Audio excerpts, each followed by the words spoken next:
the team of Home Affairs, morning the Commissioner Chair and the entire commissioners of the IEC and the executive, the Parliamentary Legal Service, state law advisors, and all our colleagues from the stakeholders attending this meeting. We are today going to proceed and finalize the issues that the committee ought to deliberate on and take a decision in relation to the electoral amendment.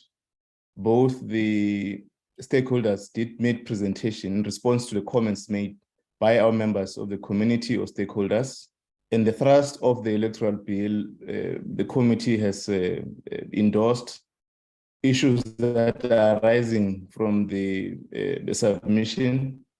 And I think Mr. Salmon will take a recap on the key issues that the committee ought to deliberate and finalize. There are a few issues that we may consider today in line with the program that we've been dealing with.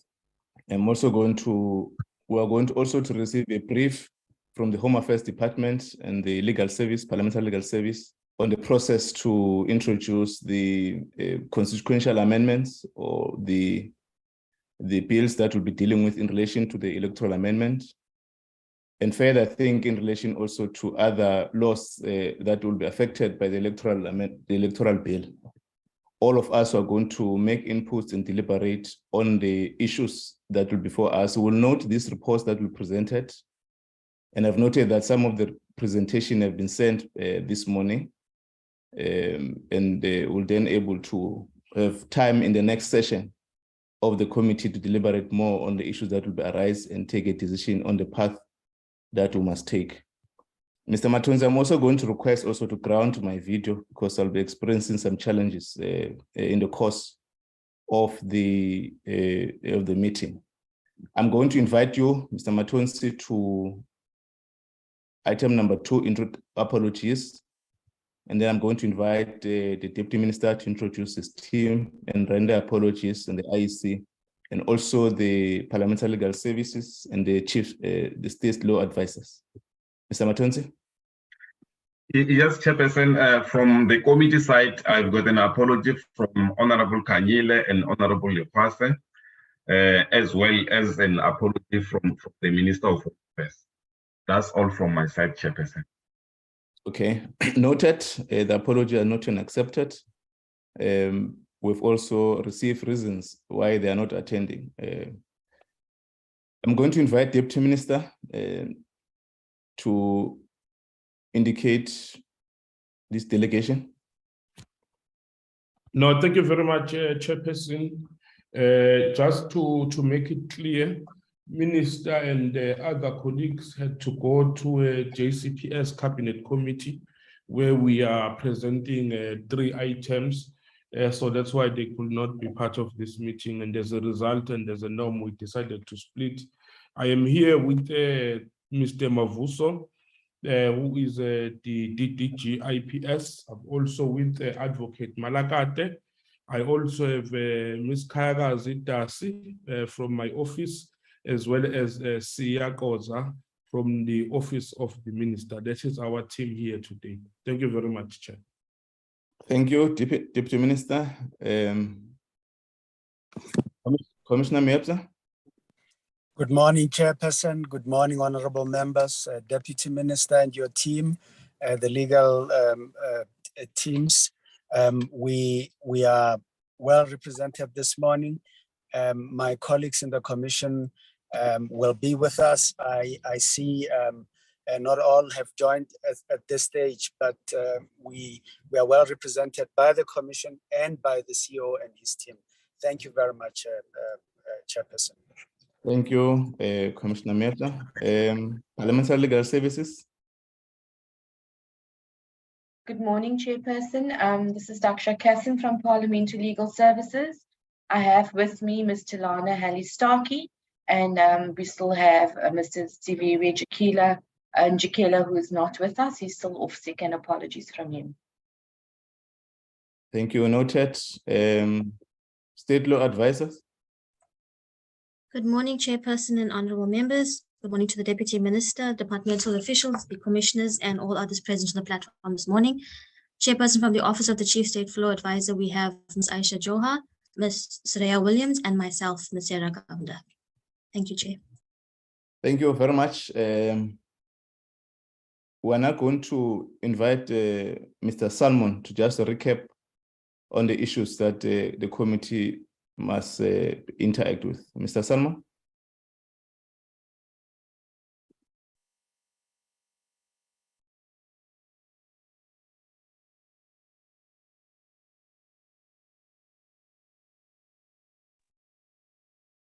Mr. Matonzi?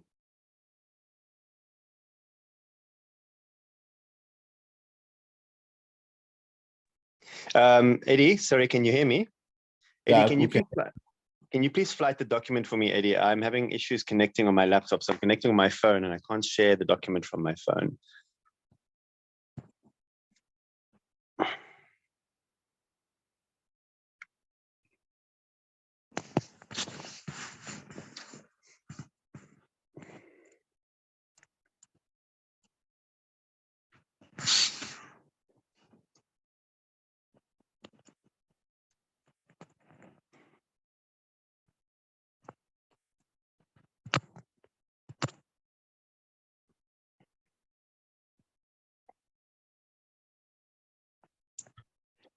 Chairperson, whilst we're waiting for Eddie to flight that, I'll start with okay, there's the document.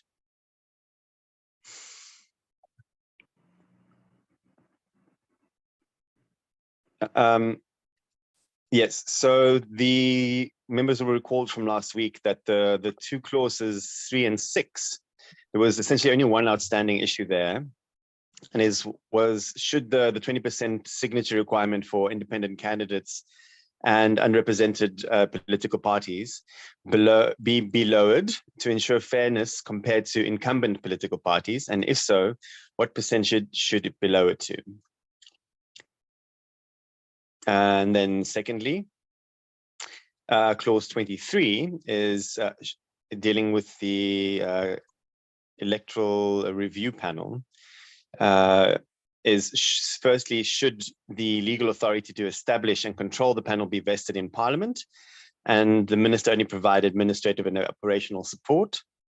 This would involve calling for nominations, panel reporting directly to Parliament, monitoring and supervising the panel, remunerating panel members, logistical arrangements of the panel, etc. 3, should Parliament be involved in the appointment of the panel, and that is to be consulted with, similar to the IAC as a provider in clause 23(9)(b). Fourthly, Eddie, if you can scroll up.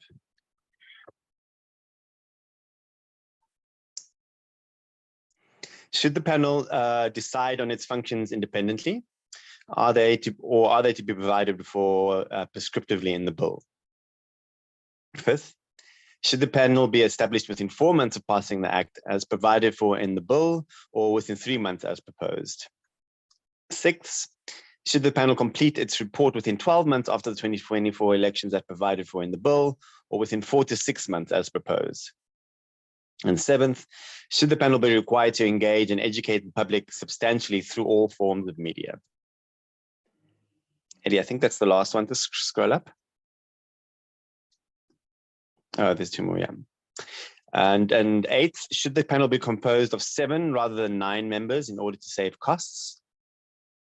9th, should the panel include international experts, constitutional legal drafting experts, democracy experts, and civil society organizations in the panel? That's it.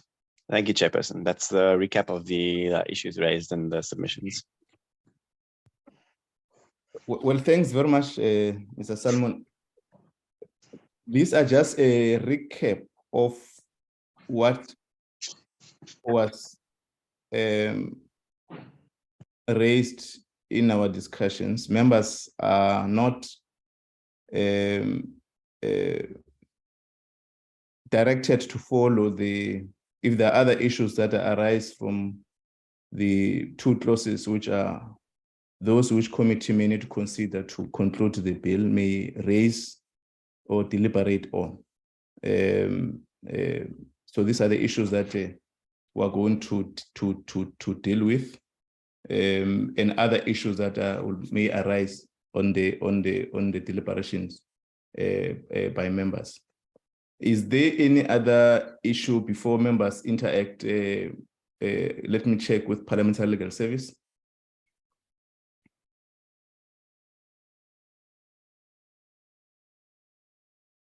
Daksha? Chair, that seems to be the issues. Just maybe on point 1, I think another question that arose in the submissions was whether independent candidates should provide a lesser percentage of the quotas as compared to parties. And on clause 23, there was the issue about how it's currently drafted, whether the word section in clause 23 should be amended to the word act. Those are the only 2 that I'd like to add, Chair. Okay. No, thanks, members. We'll then interact on the submissions that we made, and also with the recap that Mr. Salmon has presented. We've noted that this Honorable Mulder also on the platform will allow him to also to contribute as we proceed. We're going to start or the suggestion of proceeding. Will interact with the item number 1. We deal with it, dispose it. We resolve on that. So come to clause number 2, and then if there are other issues that members will be raising, we'll then also interact and resolve on that.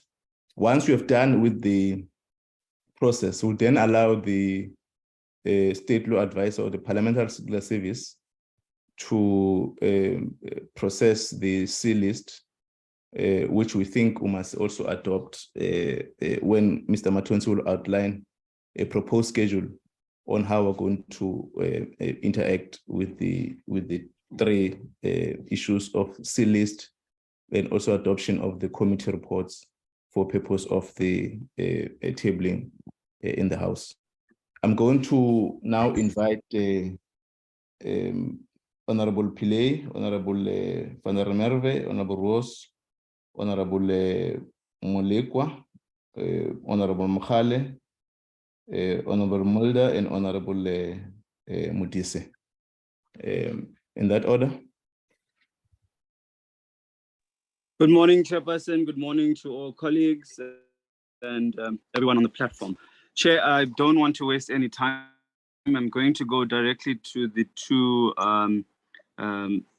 discussion points. And the first one, Chairperson, is that we've considered the submissions. We've also considered consultations, etc. And we would like to propose that the 20% quota or signature should be reduced to 15%. And I think that it will go a long way in terms of our consultation processes, but also having to take into consideration submissions made. So that's the first one. And then the second one, in respect of the panel, Chair, I'm not going to go into the legalities or specifics, but I strongly recommend that the panel should be left and reside with the minister for various reasons, particularly because this electoral amendment bill was lying with Home Affairs. So too will electoral reform or a discussion around electoral reform. And hence, it should be the minister then. And obviously, there would be consultation, like we've already indicated in previous submissions, that there will be broad consultation. So, Chairperson, those are my submissions and our submissions. Thank you. Thank you, Honorable Pillay. Honorable Co-Chair, Honorable Van der Merwe. Good morning, Chairperson. Good morning to our Deputy Minister. Good morning, colleagues. Yes, thank you very much, Chairperson. I think I have been saying the same thing from last year, that we held that the 50% and later the 40 and 30 and 20 remained too high in our view, and that we would have wanted to have the 10 or 15% threshold. I would therefore happily support the proposal from Honourable Pillay that we reduce the signature requirement to 15%. And it's only fair because we had opened up a process of public comment where we had asked South Africans to comment on this signature threshold. And it was widely, the comments that we received suggested that, and we've gone through all of the submissions, that it was a form of disenfranchisement, that it was too high, it was a barrier to entry. So I would happily support that 15%, that we take it down to 15%. I also don't want to waste time because I've repeated these points before with regards to the panel. I want to once more start off by saying that when we had the MAC, that advised us or got us to the process that we are currently busy with, the minister exercised his prerogative and went with a certain option. And the minister was criticized for this.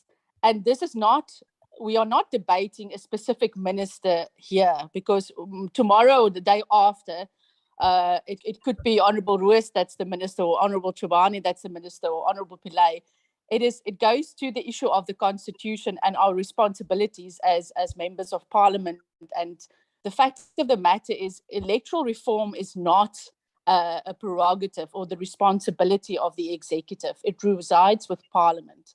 And even when we started this process of the Electoral Laws Amendment Bill right from the start, there was a discussion at Parliament at the Chief Whips Forum, which suggested that the best way to deal with this is to establish an ad hoc committee. At that stage, there was also discussions around an advisory panel that could report back to the ad hoc committee. And I would still say that if we want an inclusive process, a process that is seen to be inclusive of all stakeholders, all experts, of all civil society, that this power of a panel should not be vested in the executive, whether in a minister, whether it's after the elections, whether it's a IFP minister, DA minister, an ANC minister, it doesn't matter. The process must be seen to be an inclusive one where the best people are, for example, if you leave the screening of individuals to serve on that panel to the prerogative of one minister, then again, that is a process that can be criticized afterwards. I know that the minister, according to the current provisions, will have to consult with the IEC, but I still believe that it's a better option, a more inclusive option, an option that gives rise from our constitutional obligations as Parliament to lead processes in terms of electoral reform, that such a panel be an independent panel that is appointed by Parliament in conjunction with the IEC and the minister, that it reports back to an ad hoc committee of Parliament. And I think, if we do it in that manner, we will ensure a greater inclusion of all stakeholders. I think it will be a process that will be happily supported and it will be seen to be above board. And again, it's not about a specific minister, it's about the Constitution and our responsibility as members of Parliament. And so I would then again say that I don't think it should be the sole prerogative of the minister to appoint this panel to oversee its work. Also, I think that in terms of the provisions that speaks to its work, we discussed this previously, but the panel, once it's constituted, should be able to give us a program of what it wants to do. We shouldn't be seen to be giving them a narrow mandate, and so I think that needs to also be looked at. But Chairperson, my views remain the same as previously articulated. Thank you. Thank you very much, Honourable Merve. Honourable Ross. Thank you, Chairperson, and greetings to all these stakeholders. Chairperson, allow me to start by supporting Honourable Pillay's proposal to lower the threshold to 15%. I think it is, it's the lowest value that been given by the IEC, and I think we are all in agreement on this, and hopefully this can bring that matter to an end. I think we did raise the issue of whether it will require a re-advertisement. So in this process, I'm assuming that has been clarified and it will not require a re-advertisement. It will not be a substantial change. Then in terms of clause 23, Chairperson, I think we discussed this at the end of last term, and again now, I think the general feeling is that there's a little bit of a sense of dissatisfaction with the bill that we have now coming out of the MAC process. And the fact that the chairperson of the MAC actually questioned, how did we get this system that we have, especially the counting system that we have, this complex system that causes people to lose and gain seats in calculations and is extremely confusing to everybody. How do we get that when that wasn't even part of their proposals? And I think a key thing of this, which the minister put forward in response to our call for a sunset clause, is that firstly, the committee needs to be involved in who's on that panel to ensure that it is truly representative, because this is it's an absolutely critical piece of work. We've gone down this road before. A lot of money has been spent on these kind of reports. But then secondly, just tagging on to what Honorable van der Merwe was saying, I think it should ultimately be the responsibility of this committee and of Parliament, once that report has come and said, this is the kind of system we can have in that we actually put together the legislation on it, that it is not that this happens within the Department of Home Affairs with minimal consultation with Parliament, and then we receive a bill that we then have to start grappling with something that even the committee that advised on it is not sure where did things come from and how do they fit in. So I think we certainly need to still take that responsibility, even though that panel is going to go and consult. And I believe, I see it mentioned about through the media, but the panel must engage directly with the public. There's no doubt about that. That the committee takes responsibility for then drafting the bill and taking that through then our public participation processes. And for this to happen, Chair, we need, I see in these notes, it talks about the panel being constituted 4 months after the passing of the Act. So I support that proposed change, whereas currently it's in the legislation that it's within 4 months passing of that specific section. So it should be of the Act to give us certainty that 12 months after 2024, we as Parliament receive this report and we are able to come up with a bill that truly reflects the will and the inputs of people. So I believe that we need to cement that and ensure that we have enough time after 2024 to then go through that process. Because bearing in mind, Chair, that I think it's taken us about 2.5 years now from the original judgment on this bill to actually come out with the bill. So it can't be much longer than 12 months after 2024 that we need to receive that report to start with that electoral reform process. And so those are the proposed changes that the panel, this committee in specific, should have an input on who is elected on that panel, that it should commence 4 months after the passing of the Act and not of the section, and then report back within 12 months after 2024. Thank you, Chair. Thank you very much, Honorable Ross, for your contributions. Honorable Mulekwa. Thank you very much, Chairperson. I think I've been covered by Honorable Pile. Thank you. Thank you very much, Honorable Mulekwa. Honorable Mohale. Thank you very much, Chair. Firstly, I think lowering the threshold, Chairperson, is not going to assuage in any way these civil organizations that have been fighting against the threshold being there and being unfair. I think it is, we're never going to satisfy them, Chairperson, because after we've lowered it to 15%, they are still going to come again and say, no, that 15%, for example, if you look at the presentations that were made by the IEC of what 15% would mean in terms of actual numbers. In some provinces, it will be as high up to 13,000. In some others, it will be around 11,000 signatures that will be required.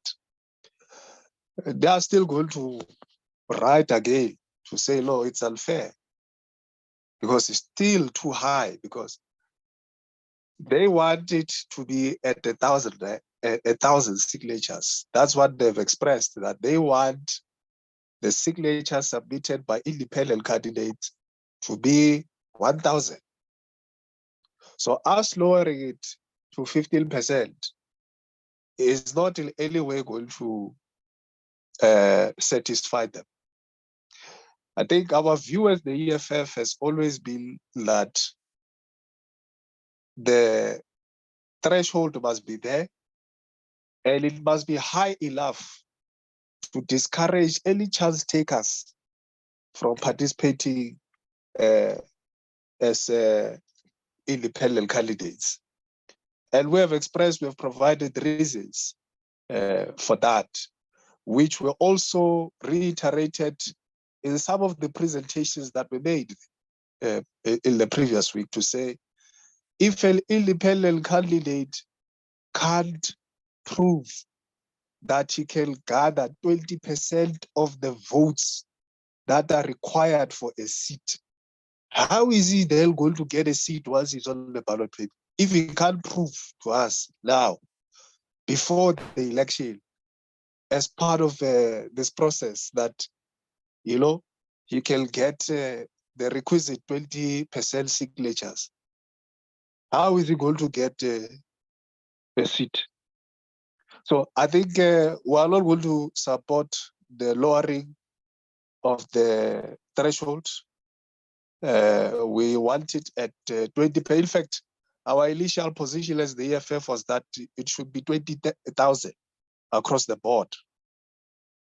Should be 20,000 signatures.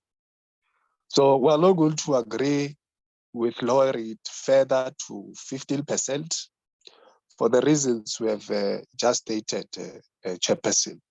Secondly, on the matter of the panel, our view is that the panel must be the prerogative of Parliament. It is Parliament that should then be the one that will appoint the panel, not the minister, Chairperson. So we would strongly call for that let Parliament be the one that will, because this is a very important process, Chair. So I think it will be proper to allow Parliament to be involved in that process. So those are our submissions. Thank you very much, Chair. Thank you very much, Honorable Mohale, for your contributions. Honorable Melda, and I'm going to, yes, Honorable Melda. Thank you, Honorable Chair. Thank you for recognizing me and allowing me to contribute. I'll be short in my contribution. The Freedom Front Plus would also agree on the lowering of the threshold to 15%. We should remember that there's been public participation processes that's been considered, and also that this whole process should be fair. We should be able to motivate this move. It shouldn't be just a thumb suck 15 or 20%. So 15%, then we should also remember that a political party can register as a party and does not even have to prove that it's got real support. And in the end, a political party that's registered with the IEC could only achieve 500 votes, for instance. So the process should be fair without creating an uneven situation where one wants to benefit individual candidates above political parties. So I think it would be fair, 15%. Then as far as the clause is concerned, I also agree that Parliament should have oversight over this process, and that the forever changing political system should be addressed after the 2024 election as soon as possible. But Parliament have to oversee. Thank you, Honourable Chair. Thank you very much for your contributions, Honourable Mutise. Thank you very much, Chairperson. Chair, I think I want to align myself with the views expressed here, especially by Honourable Pillay. Firstly, I want to say that I was also of the view that lowering the 20% signature threshold would really be giving in to civil societies that which throughout the processes have been threatening this process of amending this bill and threatening to take it to courts. And I feel that we are really giving in so much. And my view also is that political parties have a membership that they have garnered throughout the years. So political parties have a membership support that belongs to them. And that proves that they have a chance in participating in elections, unlike the independents, which will be coming to participate as new entrances in these processes of elections. And therefore, they do not have any support behind them, because they are just independents that are going to raise their hands and want to participate. Now, once we lower the threshold too much, it's as if we are making an entrance for independent participation too easily. But having had said that, Chair, we would have went through the comments that we received from the public, which largely would have felt that the 20% is much higher. And it may be that we seem to wanting to keep independents away from participation. Therefore, I'm then persuaded, Chair, to support the lowering of the 20% to that 15%, with a view expressed earlier by one member that we are actually giving in to civil society, and we will not completely make them happy. But I would support the 15% that we lower the signature threshold from 20% to 15%. Chair, the issue of a panel, I agree that it must then be established 4 months after and be able to come back and give a report 12 months after the establishment. I'm also of the view that, Chair, it should rest with the executive or with the minister in consultation with the portfolio committee. We have been seized with this process for the past 2 years or more, and I strongly feel that we also need to have an opportunity to have a say as this committee on the process of this establishing this panel. I feel that once it is taken to Parliament, it will take time, and it will bring in an ad hoc committee that would have not a proper appreciation of this process and what it seeks to achieve. We are the ones who went through the public participation, have an understanding on what the comments from the public would have sought to achieve with regard of establishing this panel for purposes of looking at the possible changes on the electoral reform. Therefore, I want to support the view that it must rest with the minister, but in addition that it must be in consultation then with the portfolio committee. So we would expect that from time to time, we must have engagements with the minister or the executive on the process on ongoing basis, so that we are able to have an input and give a direction as the portfolio committee on how things should shape up. So, Chair, those will be my views on the matters that were raised. Thank you very much. Thank you very much, Honorable Mutise Mtsa, for your contributions. Advocate Bongani Bongo. No, thank you very much, Chairperson, and good morning. I think myself too, I would like to align with what initially Honorable Pillay has raised. And taking from what Honorable Mulder has raised, that we do have political parties that just register towards the elections, and you don't know whether they have members or not, because the act as it is, once you register as a political party, we are then taken to be going to contest the elections. So the lowering, I think we're all in agreement that it must go down towards 15%, as it has been raised by the consultation process that we undertook. But we must also know that we need to avoid the situation wherein we're going to have a ballot paper that will be a book of 100 pages because of the decisions that were generally taken. Whilst we accept that the technique of decision making lies in consultation, but we need not make things very difficult for those who are generally going to be casting the ballot. And agree also with the summary of Honorable Modise. The issue of a panel, it's an administrative action matter. So an administrative action can't be performed by Parliament. It must be performed by the executive. Because other members are envisaging that there must be some ad hoc committee. I think the summary from Honorable Modise that the executive will exercise this administrative action in consultation with a committee of Parliament that is responsible for this kind of issues, which will be the committee that we are busy. There is no need for Parliament to set up a new ad hoc committee to can deal with this matter when there is a committee that is seized with this.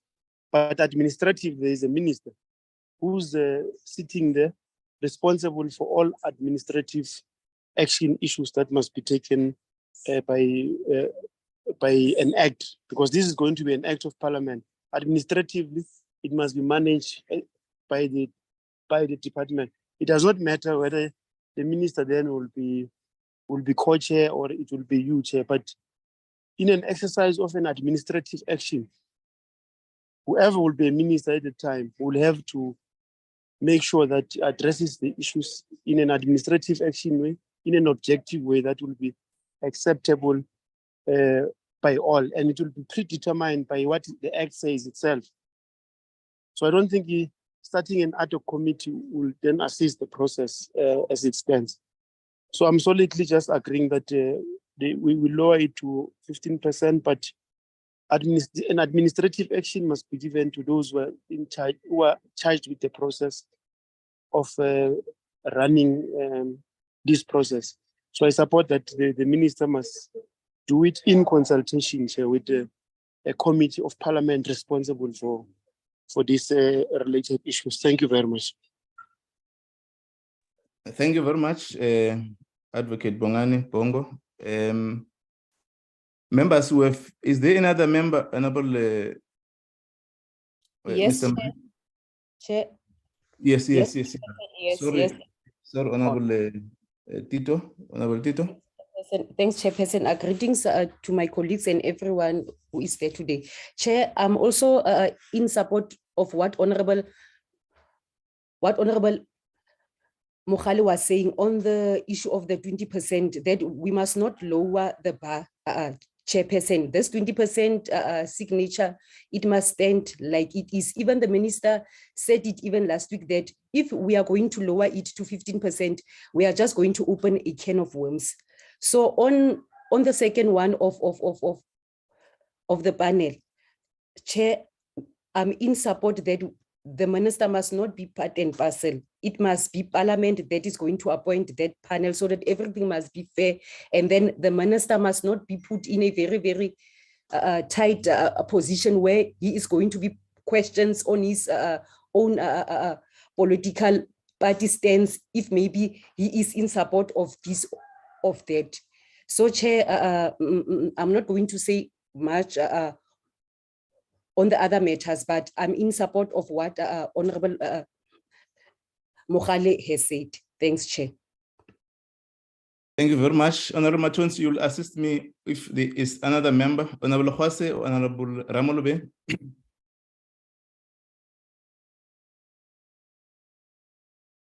Okay. Thanks, members, for contributing to the discussions and considering the issues that were raised by our members of the public. We have went to open up for public comments, and the objective is to solicit inputs for purpose of deliberation by the committee, and that assists us to consult broadly on the views that stakeholders, political parties, and the members or NGOs are keen to contribute to this discourse. And I think that's an important part that the committee had always cautioned to pay more attention to the issues, but also assume authority in terms of deliberation on the issues in line with what is enshrined in our constitution. I think that is the most important principle that we've taken as a collective. The committee has now considered that we ought to consider lowering the percentage from 20% to 15%. And I think we must also appreciate the views which are carried that seeks to persuade the committee to affirm the 20% threshold or increase it. I think the principle which we're all carrying is that we must garner the percentage to 15% in terms of the inputs that have been carried. We are going to then resolve with the views that we carry in terms of objecting to the 20%. And I think this is a deliberation that will also be carried over time. We were at 50%, and there were views which were carried when we were doing public hearing. We invited the IEC and the the Home Affairs to engage on this process. We thoroughly considered this 20% as we proceed, referring the report to the NCOP. And out of this consultation, there's a strong view that has been carried that we must lower the percentage to 15%. So the committee is going to carry that view, that decision. And I'm going to, on that item one, invite the mover and the seconder so that we close up on this on this matter, noting the deliberations that have been carried by members. Can I invite mover for the 15% threshold to be lowered? Co-chair.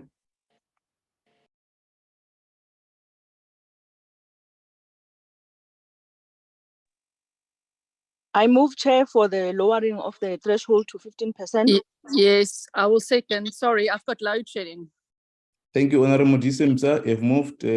Honorable Van der Merwe, have seconded. Thank you, Chair. Any objection to the? A second, Chairperson. Noted. Chairperson. Honorable Mogale. Yeah, please note our objection as the EFF. Noted. Objection.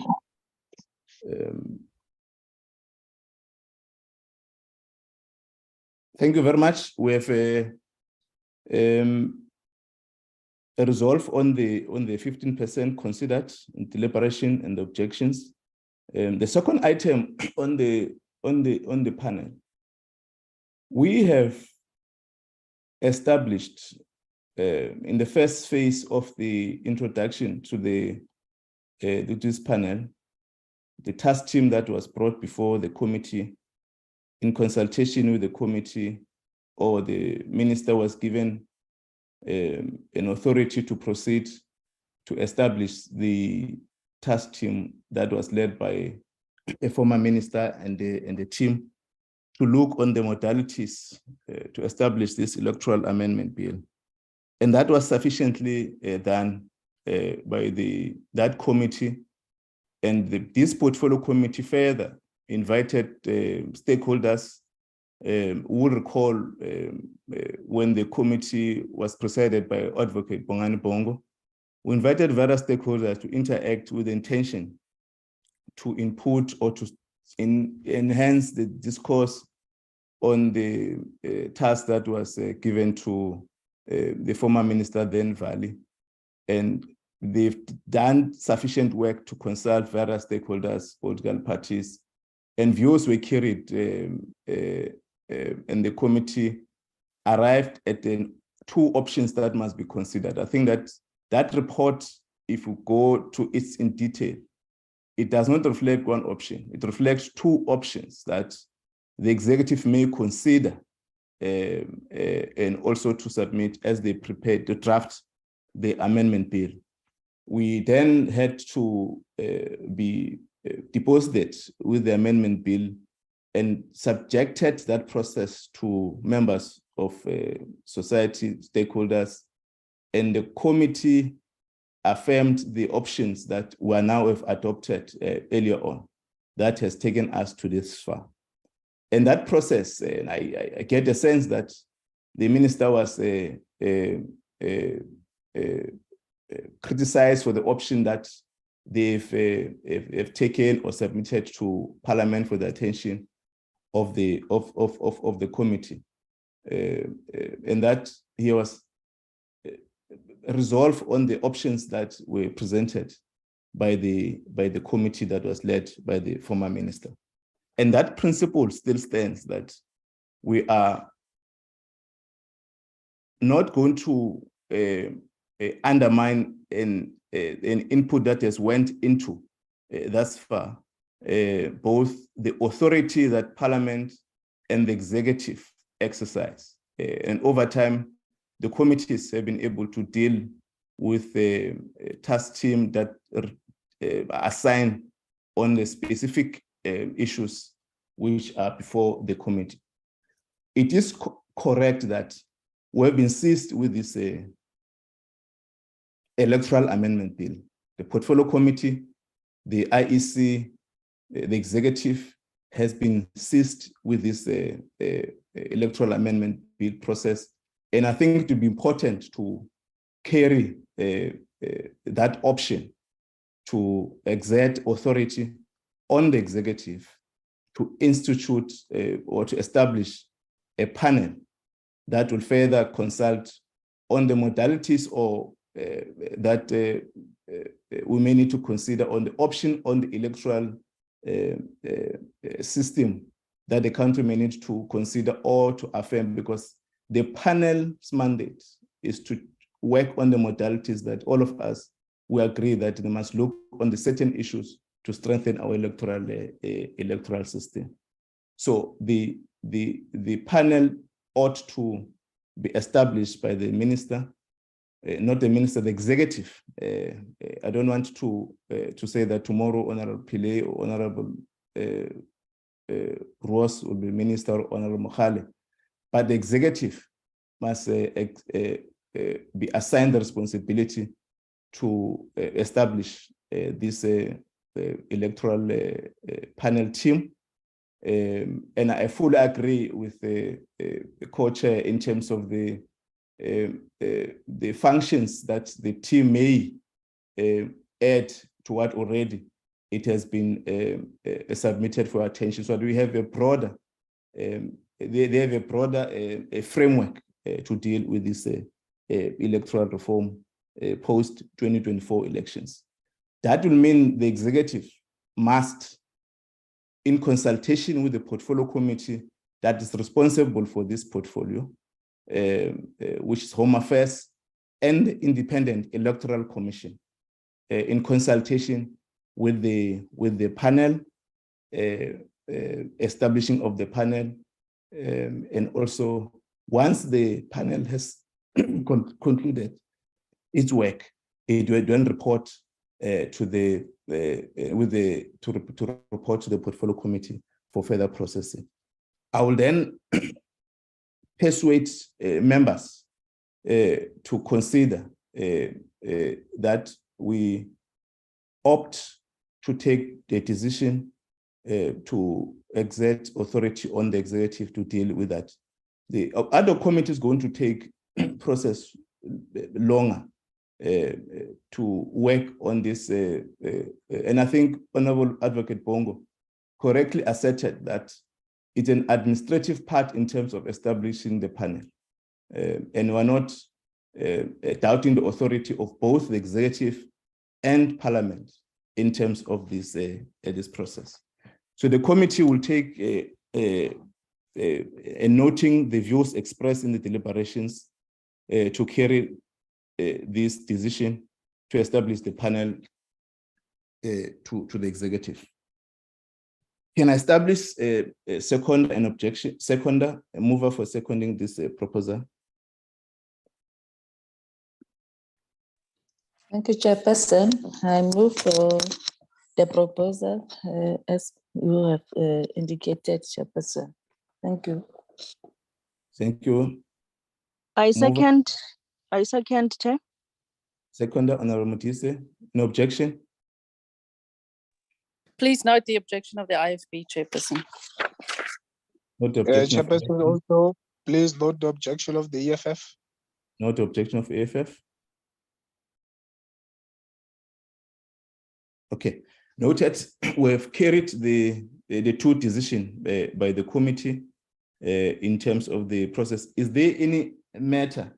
And I think there's an issue of the, is there any other matter, Mr. Matonsi, for process now that we have carried these two outstanding issues that the committee ought to resolve on?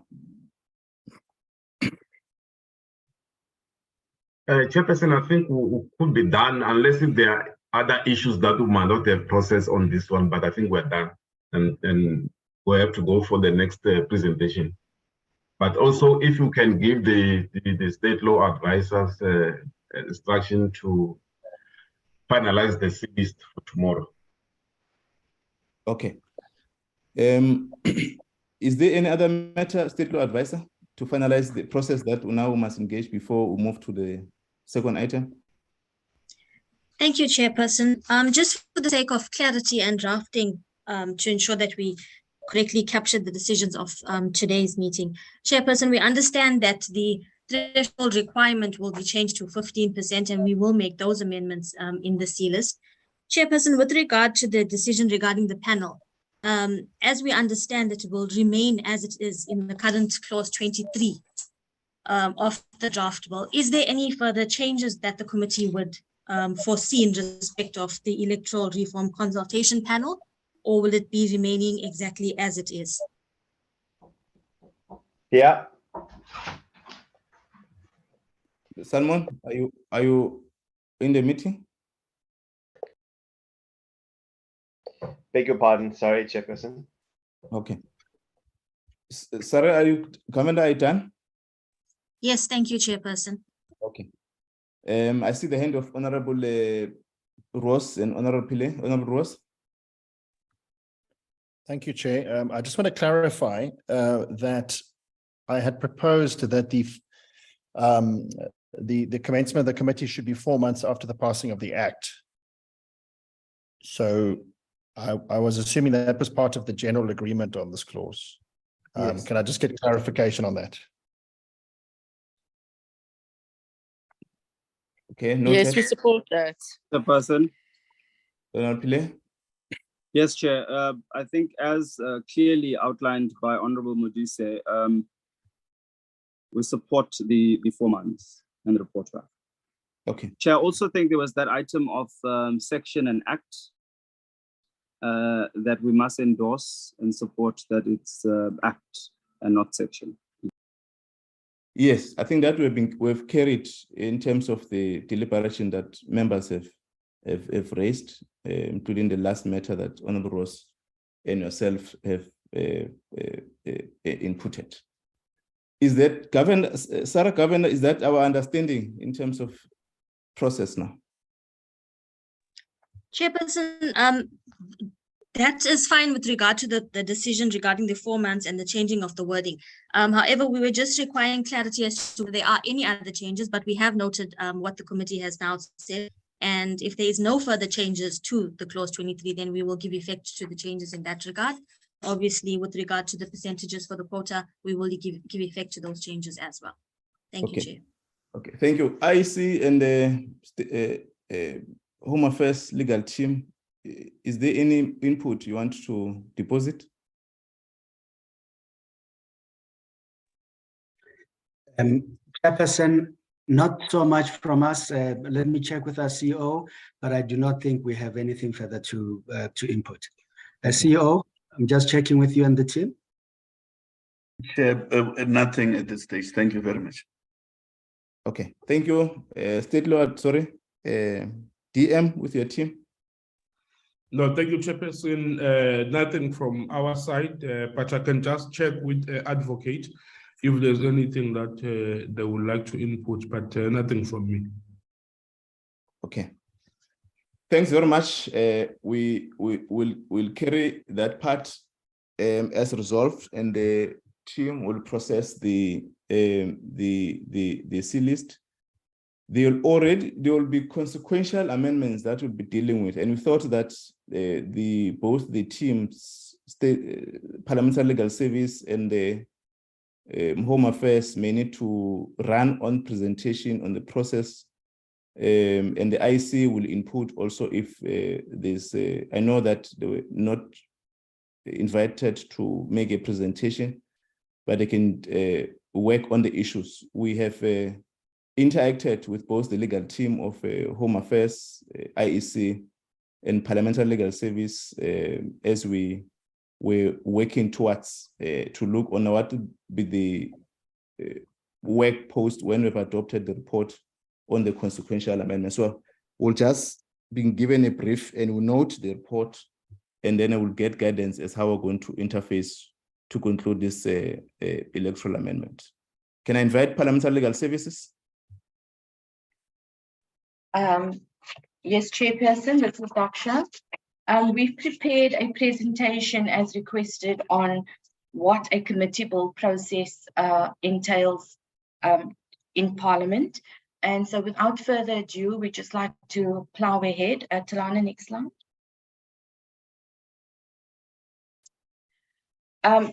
Chairperson, you would recall that during the processing and deliberations on the electoral amendment bill, the Portfolio Committee was informed that in order to fully accommodate independent candidates, certain consequential amendments would need to be made to other pieces of legislation. Now, there are 2 ways in which such amendments can be effected. One is via an executive bill, meaning a bill introduced by the minister. The second option is via a committee bill, where a portfolio committee introduces the bill.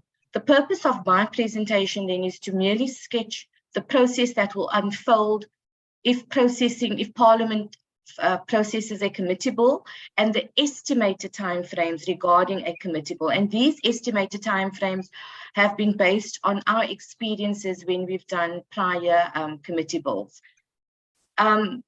So before I go into the actual process, I just want to say that the CLSO have identified certain pieces of legislation which will require amendment or may possibly require amendment, all depending on the policy decisions that are taken. The first piece of legislation we've identified is the Electoral Commission Act. This act contains sections providing for certain functions which the Commission would need to carry out in relation to parties. We would assume then that the act would need to be scrutinized to make it applicable to accommodate independent candidates as well where required. The second act we've identified is the Electronic Communications Act, and one might wonder why would we have identified this act, But the reason we've done so is because this Act contains various sections which deal with broadcasting service licenses to party political entities, broadcasting of party election broadcasts, giving airtime to political party advertising, and so forth. We would then imagine that the Act would possibly need to be amended to allow for independent candidates to also be allowed to make such broadcasts. The third Act we've identified is the Political Party Funding Act, which was drafted to give effect to Section 236 of the Constitution, which provides that to enhance multi-party democracy, national legislation must provide for the funding of political parties who participate in national and provincial legislatures. This Act also provides a range of powers, functions, and obligations that's been placed on the IEC, and the IEC must also then enforce compliance with the Act. Again, in order that provision is made for independent candidates to receive funding, we are of the view that this Act should be amended accordingly. The fourth Act we've identified is the Financial Management of Parliament and Provincial Legislatures Act, which requires the Speaker to consult with political parties represented in the NA, and that provisions be made that each party represented in the NA must be provided with financial as well as administrative assistance. And we would therefore think that independent candidates would need to be given the same kind of financial or given such administrative and financial systems. We want to say that this list is not exhaustive. The Department of Home Affairs and the IEC, as the experts in this area of law, will need to further advise if there are any other pieces of legislation that might require amendments. Having said that, Chairperson, before any amendments or bill can be drafted, a drafter drafting amendments would need a policy document or concept which outlines what the committee hopes to achieve and what the amendments or the bill should entail. The policy document must firstly identify the mischief or the gap in the law or the problem that concerns the committee in respect of effecting consequential amendments regarding independent candidates. This would mean that the policy document must firstly contain a complete list of all the acts that must be amended or that require amendments, identification of those sections in those acts that must be amended, a clear statement of what the amendment in each section should provide, whether the amendments are merely of a technical nature or substantial, and obviously where they are substantial, the kind of policy input required to draft those amendments. The more complete the policy document is, Chairperson, the faster the bill can be drafted. Now, an estimated time for development of the policy, we've put there as approximately 1 to 2 months. This is all dependent on how fast the information is forthcoming, how fast the acts are identified, how quickly the policy input is received, and so forth. Now, moving on to the committee process, the first step for any committee to want to start processing or developing a piece of legislation is for the committee, in terms of NA Rules 268 and 273, to request permission from the House to develop that legislation. So in order to request that permission, the committee must adopt a memorandum which sets out the particulars and objects of the proposed bill, whether the proposed bill has any financial implications. It must also include what the views of the executive on the proposed bill. And this permission report, the drafting as well as the tabling in the House, could take ±3 weeks. The committee then tables the memo in the Assembly in order to obtain the permission that's required. But I want to again stress that before this step can even commence, a fully developed policy must be developed or is required, as this will inform the contents of the memo requesting permission. Once the Speaker receives the memo, the Speaker tables the memorandum, and the Assembly may give permission with or without conditions to develop the bill. The Assembly may refuse the request or refer it back to the committee.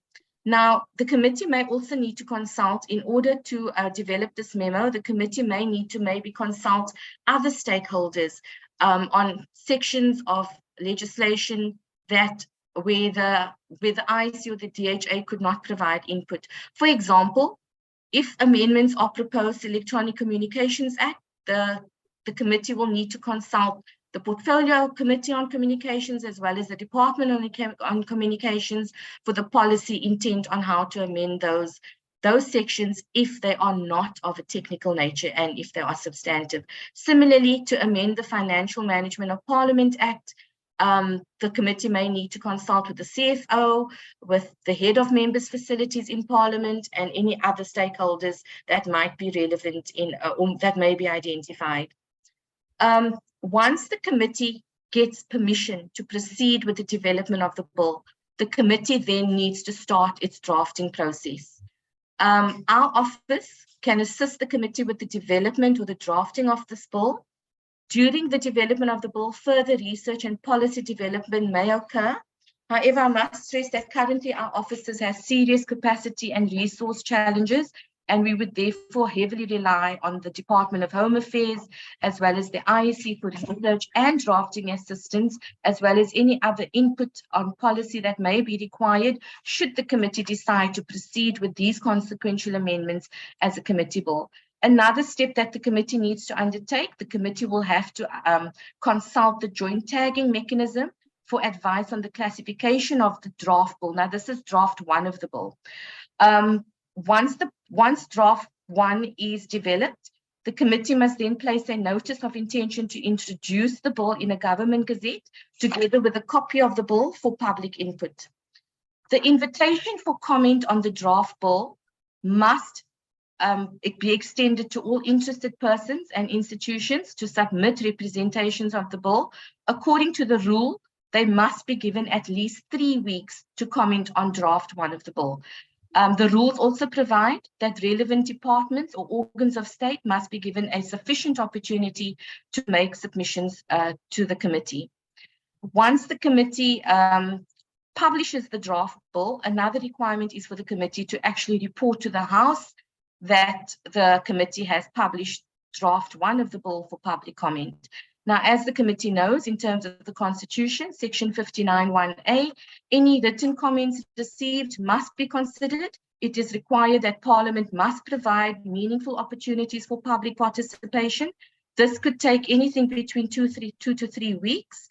The committee may decide to engage with the submissions just via the written submissions received, or it may even decide to hold public hearings on the bill, and this then will also factor into the timeframes for the processing of this committee bill. Following the deliberations, the committee may decide to amend the bill further, and if there are amendments of a material nature, there is a possibility that further consultation may be necessary. This is in terms of the Truwitz and the Sava cases, as the committee is aware of, and this could then again take anything between 2 to 7 weeks, all depending on the nature of the amendments, the amount of submissions received again. Once the committee then finalizes its bill based on the submissions received, there's a second consultation that must be had with the joint tagging mechanism. This time you need the joint tagging mechanism must be consulted for advice on the classification of the bill on its final bill. And this is, to confirm whether the bill will be a Section 75 bill, which obviously undertakes one process, or whether it's a 76 bill, which will require further consultation in the provinces. The final bill is also then certified by our officers in terms of Rule 279(4). The bill must be certified by the Chief Parliamentary Legal Advisor or a Parliamentary Legal Advisor designated by him or her as being consistent with the Constitution and existing legislation, and that the bill is also properly drafted in the form and style in accordance with drafting conventions. This can take anything between 1 day if our officers have been involved in the drafting of the bill. If not, it could also take approximately 2 weeks. Once that certification is received in terms of Section NA Rule 279, the bill must then be introduced in the NA. The findings of the JTM on the classification of the bill is also tabled when the bill is introduced. But at this point, Chairperson, I just want to reiterate that the rules also provide that even though the committee may have taken a decision to develop this committee bill, it can at any time reject the bill or present with its report an amended bill or a redraft of the bill. And this is again in terms of all those pieces of cases I've identified there where public involvement submissions have come into the point that it convinces the committee that perhaps the bill is not needed, but I don't see that. I don't foresee that happening in this instance. Then once the bill is introduced, it's automatically placed on the order paper for a second reading. So here, the bill, upon introduction, is tabled for a second reading, and it's immediately then referred to the second house. It's not like in an executive bill, where an executive bill is introduced and then the executive bill is referred to the portfolio committee for further processing. Because this bill would have been drafted in the committee, upon introduction, it goes for the second reading and then is immediately referred to the second house. So based on our estimates, an estimated time in total could be on average 6 to 10 months for processing this bill in the first house. Once it goes to the second house also needs to undertake committee deliberations, facilitate public involvement, reports to the NCOP. There's a consideration by the NCOP, and this could take anything between 2 to 3 months. The timeline will also be dependent on whether the bill is classified as a Section 75 bill or a 76 bill. So in conclusion then, Chairperson, when processing a committee bill, the first step is the policy. The policy is a crucial document, as this will inform the draft on what the content of the bill should entail, what acts should be amended, what sections will require amendment, and also how these are to be amended. Once the policy is developed, so only after the policy is developed, the timelines that are affected with the processing of the bill in the first house could take between 6 to 10 months, and in the second house, an average between 2 to 3 months. Thus, we're looking at a timeline of between 8 to 13 months for the processing of a committee bill in Parliament. I just want to reiterate once again that the above are estimated timeframes. They are dependent and subject to any existence of contentious issues. They're dependent on whether instructions are forthcoming, whether clear policy from relevant stakeholders is forthcoming. They're dependent on what the public submissions may require, what the public submissions might say, any further material amendments being effected, and those also then being re-advertised. Like I said, Chairperson, our office can assist the committee with the drafting of a bill. However, we are not policy developers. We do not develop the policy. We take instructions on what the bill should entail, and the relevant stakeholders and experts, namely the relevant departments, the CFO, they will have to assist with the policy development. And due to the current constraints in our offices, we cannot undertake to reduce any timeframes as set out in this presentation. Thank you, Chairperson. Thank you very much for presentations. We'll then go straight to Home Affairs, and then we'll comment after they've made their presentation. Thank you, Deputy Minister. No, thank you very much, Chairperson. We are bringing this presentation due to the fact that we have to fully accommodate independence. And for us to do that, it means there will be consequential amendments to other pieces of legislation. For instance, your Political Party Funding Act, as it has been identified. Also, I would really, implore the committee to alert the Speaker of Parliament that there will be changes soon on how they manage Parliament. So I think we must alert them with regards to that. So we've been requested to present the process of how and how long it will take us to develop an executive bill, as well as timeframes.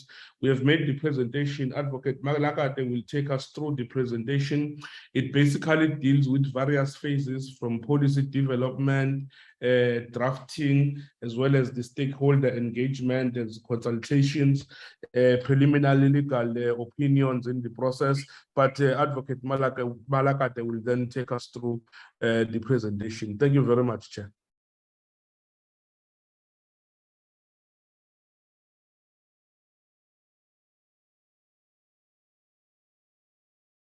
Chair, thank you very much. I think just to first indicate that the The presentation follows what the portfolio committee had requested, both from our side as well as the parliamentary legal services.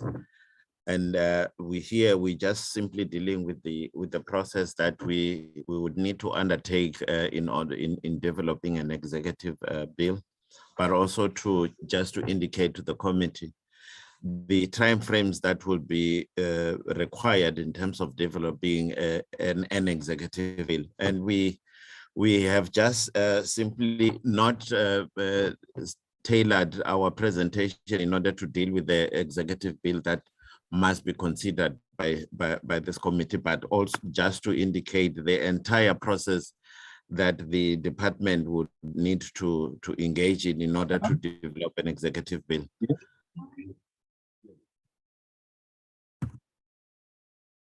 Chair, so if you would see, the first column just deals with the process that we need to engage in.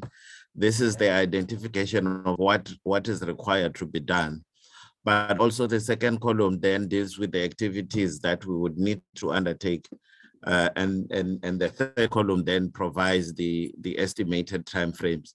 So, Chair, right from the onset, the department, in order for us to develop an executive bill, we need to have developed a policy document wherein it then sets out what are the policy interventions that would need to be incorporated in a bill. And then this is then done internally from our policy unit. They will then process the policy and through cabinet and government clusters up until cabinet has approved it. Once the policy is then approved, then it is sent to our drafting unit in order to develop a draft one bill together with the draft memorandum on the object of the bill. This process of development of a policy may take between 3 to 6 months. Sometimes, depending on the complexity of the policy that needs to be developed, it might even take longer.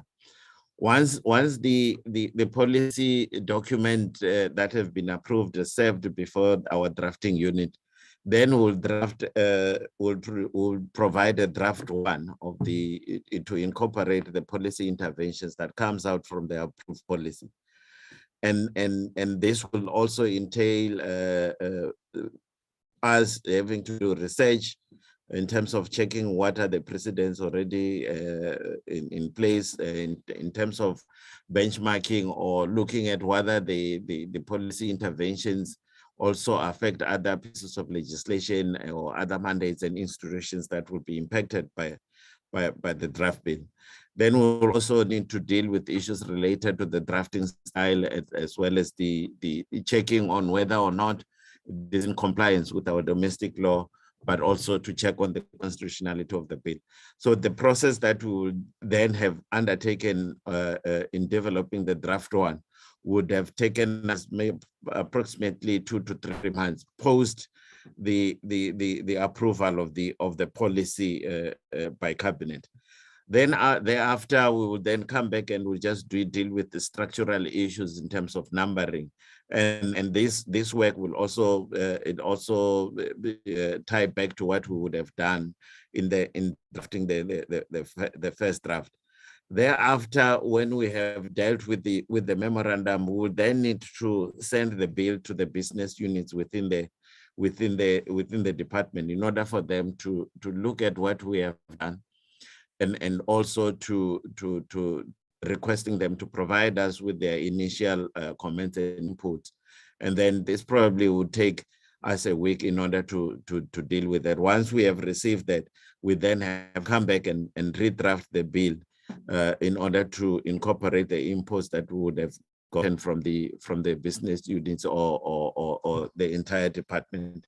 Once we have done that, Chair, we then need to, as we are doing we're consulting internally, we are then also able to, within the same week, also be identifying our stakeholders, because as we go on in the development of the bill, We would then need to consult with the various government departments or organs of state that would be impacted by the development of the bill, but also to start also having consultations with other civil society organizations or the identified external stakeholders that would be impacted by the development of the bill itself.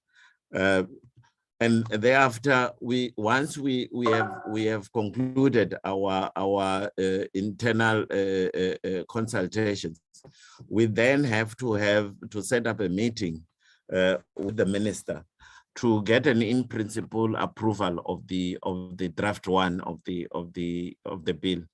And in order for us to have gone to appear before the minister, we should have made a presentation to our executive committee and also made the same presentation to our ministerial meeting.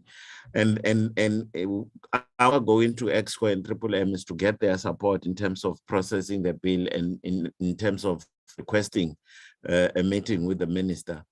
We would then, after EXCO and Triple M, and again, whether or not we will be able to appear before these governing structures, it's also dependent on whether or not the EXCO and Triple M will be sitting at the time that we had anticipated that they would be sitting within the 3 to 4 weeks that we are anticipating. Thereafter, we'll then go and present to the minister to get an in principle approval of the draft bill. We will then consider what the minister would have done within the 3 to 4 weeks and revise the bill accordingly. After that, Chair, we need to undertake interdepartmental and government cluster consultation. This is in preparation for us to serve the draft bill before cabinet, in order for cabinet to grant us approval to then gazette the bill for public consultation. And in that column, Chair, you would see that we mostly the identified government clusters would be our development committee, the justice and crime prevention cluster, as well as the GCAC and ASAID, the economic cluster and the governance clusters. Thereafter, we would then also, in the same vein, we would have also consulted with the departments that may have been or that may be affected by the introduction of the bill. Once we have dealt with the clusters, we then revise the bill in order to incorporate the inputs that we have received from the interdepartmental consultation, as well as the government clusters. And this, we anticipate it normally takes us between 2 to 3 weeks to finalize. Also, because once we have revised the bill, we are enjoined to go back just to clear it off with the departments if we have incorporated their inputs and comment correctly. The next step that we then need to undertake, Chair, is to develop a socio-economic impact assessment report. And here we will be looking for a preliminary CS report that from the Department of Planning, Monitoring and Evaluation. This again is part of the requirements in terms of us having to serve the draft bill before cabinet, so that cabinet can grant us the necessary approval to gazette for public participation. And it requirement that we need a preliminary CS report. And this we anticipate that it will be between 3 to 6 weeks to be provided with the preliminary report from the DPME, and then to then take the matter forward. Once we, at the same time, Chair, we must also approach the Office of the Chief State Law Advisor to provide us with a preliminary legal opinion or both on the draft bill, but as well as the draft memorandum on the object of the bill. This is also a requirement, and in terms of the standard operating processes for the Chief State Law Advisor, we are advised that they have a 30-day turnaround times, but normally they would take between 2 to 3 weeks to come back to us. And also it's also dependent on the complexity of the bill itself. So they could take some time in order to provide us with this, but we are required to have this preliminary legal opinion as well as the CR's report before we serve the draft bill before the minister to gain approval to serve on the cabinet, but also to serve it before cabinet. Thereafter, we will then, once we have received the preliminary legal opinion, the next step would be for us to sit down, consider the legal opinion that has been provided, and effect the necessary changes that we have been advised on by the Office of the Chief State Law Advisor. This normally would take us between 1 and 2 weeks, but again, Chair, just a caveat that it also depends on the complexity of the matter, and also that we might even have to consider having to clarify certain issues with the Office of the Chief State Law Advisor. But we normally are hopeful that we get a positive legal opinion that will then allow us to proceed forward. In the event that we get a negative legal opinion, we are to redo the draft bill as we have been advised by the Office of the Chief State Law Advisor. But then once we have updated the bill, we need to send it back to the Office of the Chief State Law Advisor for them to scrutinize what we have done, post their legal opinion, and then also come back to us. It might take a little bit of time in order to process it in the 2 steps. Then the next step will be for us to prepare the necessary documentation, the CAP memos and so on.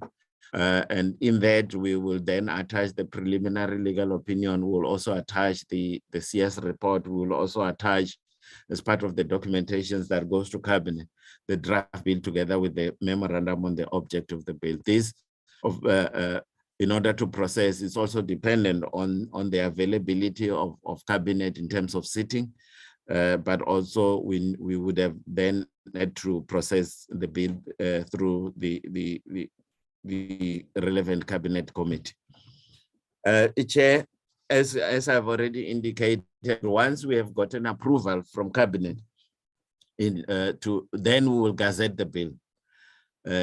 This will normally, once we have gazetted the bill, it has to sit in the government gazette for a period of 30 days from the date of publication, and we receive public comments. So we anticipate that the estimated period there is between 1 and 2 months, wherein we would have gazetted the bill, but also be able to come back and consider the public comments that we have received, and then ensure that we then come back and revise the bill, incorporating the comments that we would have received from the public.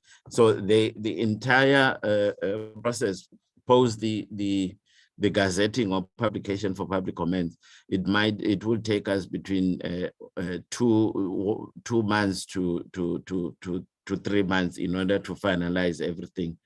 Once we have gazetted the bill, it might very well be that the bill perhaps affect the constituencies that compose the National Economic Development and Labor Council. In the event that it does affect one of the constituencies, the NETLEC Act then requires that bill must be served before NETLEC, and for NETLEC to then consider the draft bill. Sending it to NETLEC, Chair, it's not that much of a problem. It will take us between 1 and 2 weeks, but the NETLEC processes take up to 6 months from the date of submission to the date within which their deliberation will have been completed, and then they have developed the NEDLAC report. Chair, the NEDLAC report, if the bill affects NEDLAC, the constituencies at NEDLAC, it's also a requirement when the minister has to introduce the bill into Parliament. Part of the documentation that we need to send to Parliament would be the NEDLAC report if the draft bill then affects the constituencies that compose NEDLAC. Thereafter, Chair, once we are done with that process, once we have revised the bill post public comments, we need to then go back to the Office of the Chief State Law Advisor. And this is in preparation for us, Chair, to redo the entire process in terms of going back to the government clusters, DEFCON, JCPS, in order for us now to go back to Cabinet, requesting Cabinet now to approve the introduction of the bill into Parliament. So the process that we would have tabled in terms of how we need to get the requisite approval from the government clusters or the necessary support from the government clusters would still be engaged in as we go back to request Cabinet to approve the introduction. Also, we will then request from the Office of the Chief State Law Advisor to provide us with a final certification of the bill. And again, this is in preparation for us to introduce the bill into Parliament. And then once that once the Office of the Chief State Law Advisor would have provided us with a legal opinion, we would then consider what they would have indicated, and if there is a necessity for us to redraft the bill, we'll redraft the bill according to the legal opinion and send it back to the Office of the Chief State Law Advisor again in order to solicit a positive legal opinion that will attach to the documentation that we send to Cabinet for Cabinet to provide us with the requisite approval. Once we do that, we then go back, as I have indicated, we serve it before Cabinet to requesting Cabinet to approve the introduction of the bill into Parliament. Once we get the requisite approval from Cabinet, which again it's also dependent on whether or not Cabinet sits within the estimated weeks timeframes that were indicated. But once we have received the approvals, we'll then take maybe a day or two, but within the 3 weeks that we're indicating, we are going to draft the submission for ministers' approval. We are also going to include in that submission the rule 1591 letters, the letter to the Speaker of Parliament as well as the chairperson of the NCOP, or indicating that the minister is now ready to introduce the bill into Parliament and actually submitting the bill into Parliament. Then we also need to publish a Rule 241 notice in the Gazette. This simply indicates that the minister, in this scenario, the Minister of Home Affairs, intends to introduce the bill into Parliament, and then reference it to the process that will be undertaken in Parliament. So all in all, Chair, this is the process that we would have followed in order to introduce an executive bill into Parliament. And this process, Chair, you would have noticed that it might take us, depending on the complexity and also depending on whether or not it's an amendment bill, but it will take us a little bit longer for us in order for our minister to be in a position to introduce the bill into Parliament. Thank you, Chair. Thank you very much. Mr. Malekate, Advocate Malekate. Can I invite IEC if they want to input before I? Is there anything in relation to consequential amendment? Thank you. Chairperson, nothing from me. I just want to check with my colleague, Vice Chairperson and the CEO.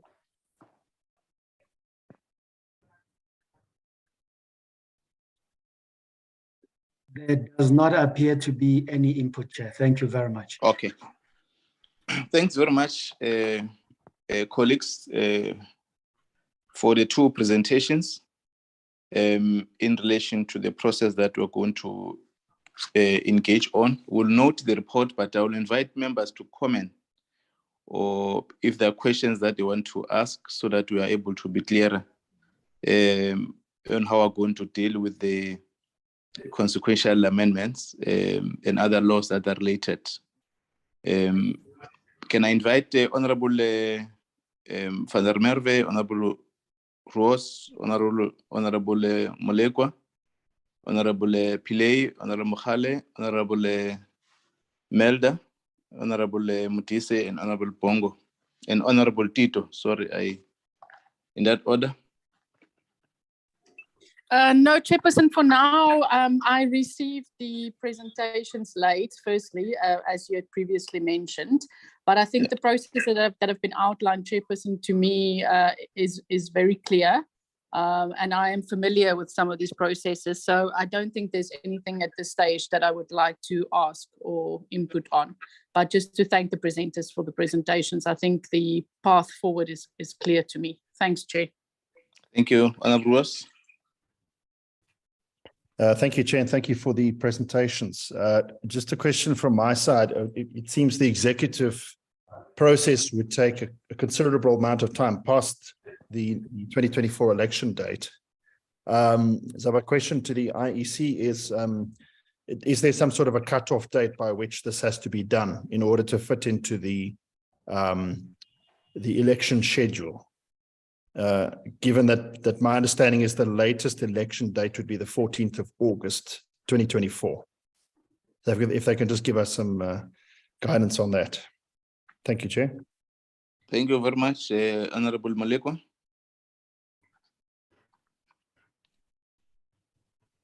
Thank you very much, Chairperson. We'd like to take note of all the presentation, especially on the outlining of the processes. We really appreciate the information has been presented. Thank you very much, Chairperson. Thank you very much, Honorable Pillay. Thank you very much, Chairperson. Chair, I think we were aware from the beginning that there are going to be consequential amendments, and we've gone through, many of it through our presentations. I would also support that the committee bill might be a better option. Look timeline.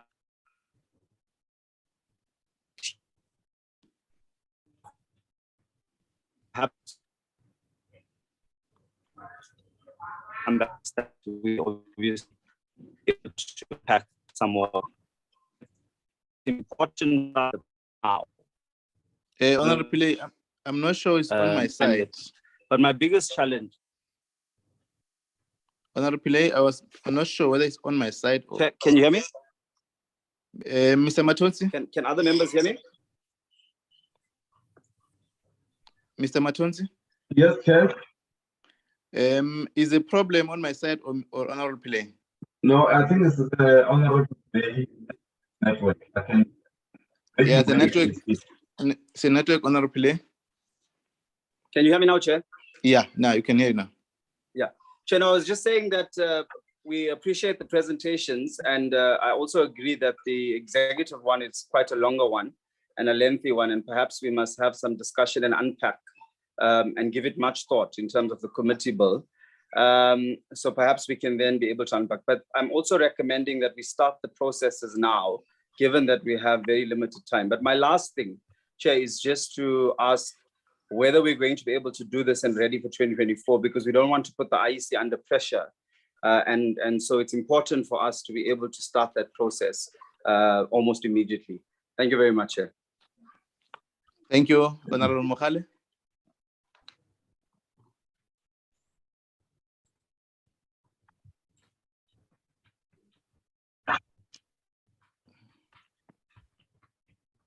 Honorable Tito. Thanks, Chair. Chair? Yes, proceed. Okay, thanks, Chairperson. Yes, Chairperson, I also like to acknowledge the presentations that were given to us. Like Honorable Pile was saying, that it seems like we are going to have too much work, and especially right now, we don't want to put pressure on the IEC because of the workload is going to be too much, coming on the perspective that next year is going to be 2024 national election. So I think that we must give them time in terms of starting with the process, Chair. So I also just like to acknowledge. Thanks, Chair. Thank you very much, Honorable Mulder. Thank you, Honorable Chair. Actually, my issues has already been addressed. Thank you, Honorable Chair. Thank you, Honorable Mudise Mpsia. Thank you very much, Chair. We note and appreciate the presentations from the presenters.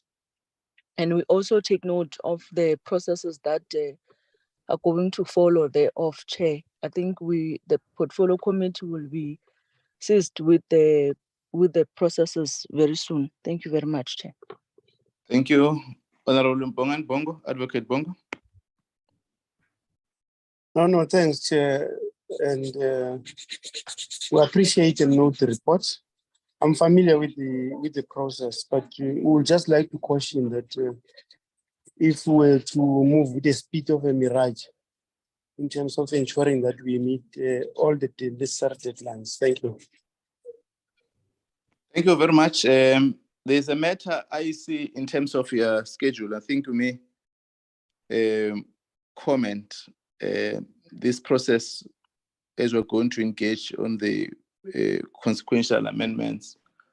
Can we get your attitude towards the process? I mean, not the attitude, your response on the matter that was already raised by Honorable Ross.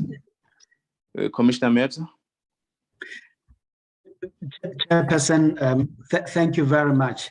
We have noted the timeframes that have been banded around, and one must indicate that those consequential amendments will indeed be very important for the 2024 elections. And when one looks at the timeframes, they do appear to be very, very long. And in fact, some may even go beyond 2024 elections. And we are concerned about that. We would want to reflect on this, find ways to engage, and we will do so as soon as possible. We'll probably, by the end of this week or early next week, provide you with a position. But we are concerned that some of those will be crucial for the delivery of elections in 2024. Those are our initial thoughts on the matter. Thank you very much, Chairperson. Thank you, Commissioner Miepsa. The State Law Advisor, sorry, any other matter? Chairperson, it's Sarah. If you can allow us just to go through the changes, we have gone through the list of amendments, and if you would allow us, Chairperson, just for the sake of certainty and so that we can have this list finalized by the close of business today, Chairperson, would you allow us to just go through those changes in a minute, just to make sure that we are all on the same page? I will do that. I wanted to get your impression on the issues that were being presented now, so that we follow the discussions. Oh, Is yes, there any Chairperson. matter on the two presentations? No, Chairperson, the presentations have covered it, and we have taken note of those issues. Thank you, Chair. Okay. Noted. Can then invite you to recap. Thank you, Chairperson. Chairperson, we've noted that in line with the decisions of the committee that were made today, the only amendments that need to be given effect to would be to clause 3. That's with regard to the changes to the 20%, which will now be 15. Those changes will be effected in clause 3 under CB. There's 3 changes that will come to Roman numeral 1 and the 1 change in Roman numeral 2, where the 20 will be changed to 15. With regard to clause 6, the changes will come to A, double in Roman numeral 1. There will be 2 changes or 3 changes in Roman numeral 1 and 1 change with regard to Roman numeral 2 in respect of changing the 20 to the 15. Chairperson, with regard to the new clause on electoral reform consultation panel, the changes that will be made is that instead of it saying within commencement of the section, it will now be changed to say after the commencement of the Electoral Amendment Act 2023 as decided. Chairperson, with regard to the consultation that the minister must have with regard to the appointment of the panel members, that change, as we see it, will be effected to 23.9. More specifically 23.9 where it will now change to say, in consultation with the Commission and Parliament, appoint 9 members to the panel from such nominated persons who satisfy the criteria specified in paragraph A. And as a consequence of that, with regard to the vacancies that arise, the change will also be made to 23.13A, which will now say, should a vacancy arise in the panel, the minister, in consultation with the Commission and Parliament, must fill the vacancy from the persons already nominated in the process contemplated in subsection 9A. Chairperson, that is the changes that we will give effect to in terms of the C list to present at tomorrow's meeting. Thank you, Chair. Okay, Sare, if just for certain, the consultation with Parliament, you want to be emphatic on the portfolio committee, or you leave it at that Parliament? Because there's a views that was carried sharply in relation to consultation with the portfolio committee. Chairperson, if it is the portfolio committee that that the committee would like us to refer to, then we can, if that is according to the drafting standards of how we draft in terms of this clause, we will give effect to that, Chairperson. Okay. No, thanks, members. For those are the once you have drafted that list, I think members will then interact with it. I think we're just summarizing the decision that we've carried here in the portfolio committee. I will propose that we take the route to interact both the parliamentary legal team, the state law advisors, the Home Affairs and IEC legal team on the matter that Commissioner Mieta is cautioning the committee, just to start that preliminary engagement, because some of the, as correctly indicated, the timeframes, the IEC may be worried, and we don't want, I think I'm getting a sense from members that we don't want to pressure the Electoral Commission, but we must satisfy our process, legislation process, so that we enhance the work of the IEC. So, Mr. Matons, we may need to see how we continuously work on this matter, and then we'll bring the issues to the portfolio committee. Mr. Matonsi.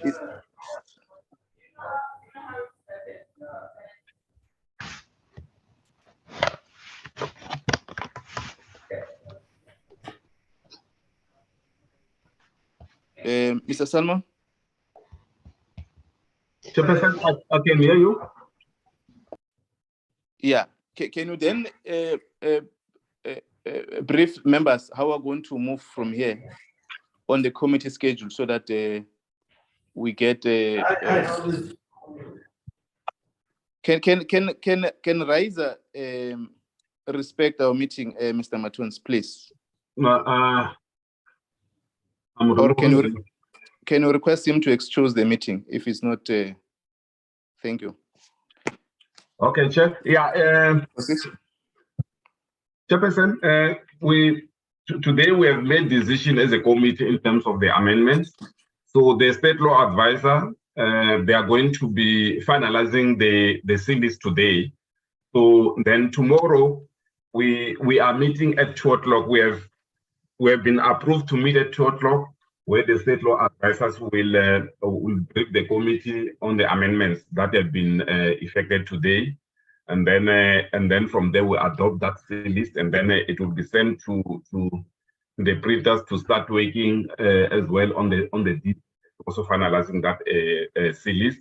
And then on the 9th is a State of the Nation address, so we are not meeting. And then on Friday at 10 o'clock, at 9 o'clock, I'm sorry, then we meet, then we go clause by clause, then we finalize the bill, and then we adopt the report as well. That's all, Chairperson. Then, in other words, we are finalizing the bill on Friday. Okay. Can I get members to, I know that is a SONA. They're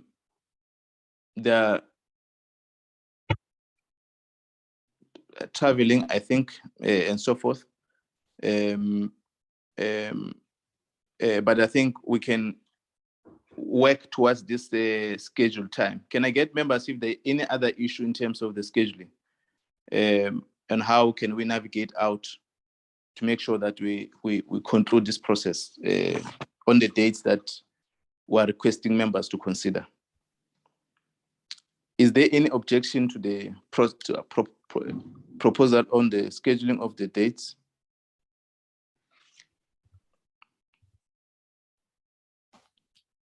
Chairperson. Honorable Tito? Thanks, Chair. Chair, I didn't hear Braedi properly. Is he saying that on Thursday in the morning are we meeting? No. We're meeting tomorrow at 2 o'clock to receive and adopt the C list. We're meeting on Friday at 9 to receive the D list and adoption of the report. So our meeting is at 2 on Wednesday and at 9 on Friday morning.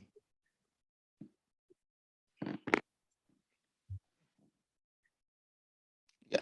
So it seems there's no different view to the proposal is accepted, and then we'll reconvene tomorrow to finalize, and also on Friday to deal with the reports and the D list. And thanks very much for this process we've engaged on. Mr. Matonsi will then have a way to link up with the stakeholders on the matter which was raised by the IEC, and see how we can come back to the committee informed by the presentations that have been presented to the portfolio committee. Is there any other matter, Mr. Matonsi, before we close? Chair, no other matter. That is on that the meeting next week on the 14th. I think will be cancelled because there's a joint sitting at 10 o'clock in the morning. Okay. Yeah. So yeah. Okay. That's all, Chair. Okay. No, thanks very much, members. Thanks very much, Deputy Minister Jabulo Nzunza and your team. Thanks very much, Commissioner, the Chairperson of the IEC, Commissioner Miabza, and all commissioners and the executive, the Parliamentary Legal Services, the State Law Advisor, and our colleagues. Thanks, members, for having considered the process to this far. Thanks very much. Our meeting stands adjourned.